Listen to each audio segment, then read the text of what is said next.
సమాజంలో నిజమైన జర్నలిస్టులు లక్ష్మణ రేఖ గీయాల్సిన పరిస్థితి ఏర్పడిందన్నారు ముఖ్యమంత్రి రేవంత్ రెడ్డి. నవ తెలంగాణ దినపత్రిక 10వ వార్షికోత్సవ కార్యక్రమంలో ఆయన పాల్గొన్నారు. జర్నలిజం ముసుగు తొడుక్కున్న వాళ్లను గుర్తించకపోతే దేశ భద్రతకే ప్రమాదం ఏర్పడుతుందన్నారు. ఆపరేషన్ సింధూర్ సమయంలో దేశ భద్రతకు విఘాతం కలిగించిన పలువురిని ఎన్ఐఏ అదుపులోకి తీసుకున్న విషయాన్ని గుర్తు చేశారు ముఖ్యమంత్రి. పాత్రికేయుల విశ్లేషణలతో పాటు పత్రికల్లో వస్తున్న వార్తా సమాచారాన్ని నిశితంగా గమనిస్తానని సీఎం రేవంత్ స్పష్టం చేశారు. నిబద్ధత కలిగిన జర్నలిస్టులు విశ్లేషించుకొని ఒక లక్ష్మణ రేఖ గీసుకోవాల్సిన అవసరం ఉంది. నిజమైన జర్నలిస్టు ఒకవైపు, జర్నలిజం ముసుగులో అరాచకం చేసే వాళ్ళని ఇంకొక వైపుకు నెట్టాల్సిన అవసరం ఉంది. అది జరగకపోతే పత్రికలకు ప్రసార సాధనాలకు కాదు, తెలంగాణ సమాజానికి, దేశం యొక్క భద్రతకే ప్రమాదకరంగా తయారయ్యే పరిస్థితులు ఉన్నాయి.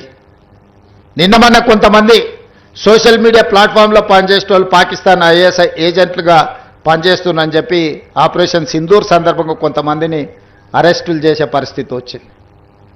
ఏ ముసుగు తోడుకొని ఎలాంటి కార్యక్రమాలు చేస్తున్నారో ఈరోజు మనం అర్థం చేసుకొని ముందుకు వెళ్ళాల్సిన పరిస్థితి ఉన్నది. అందుకే మిత్రులారా, ముందు నుంచే నాకు పాత్రికేయ మిత్రులన్నా, వాళ్ళు విశ్లేషణలన్నా, లేకపోతే వాళ్ళు రాస్తున్న వార్తా కథనాలలో సమాచారాన్ని నేను ఎప్పుడు నిశితంగా గమనిస్తుంటా. అది మాకు కూడా ఒక నాలెడ్జ్.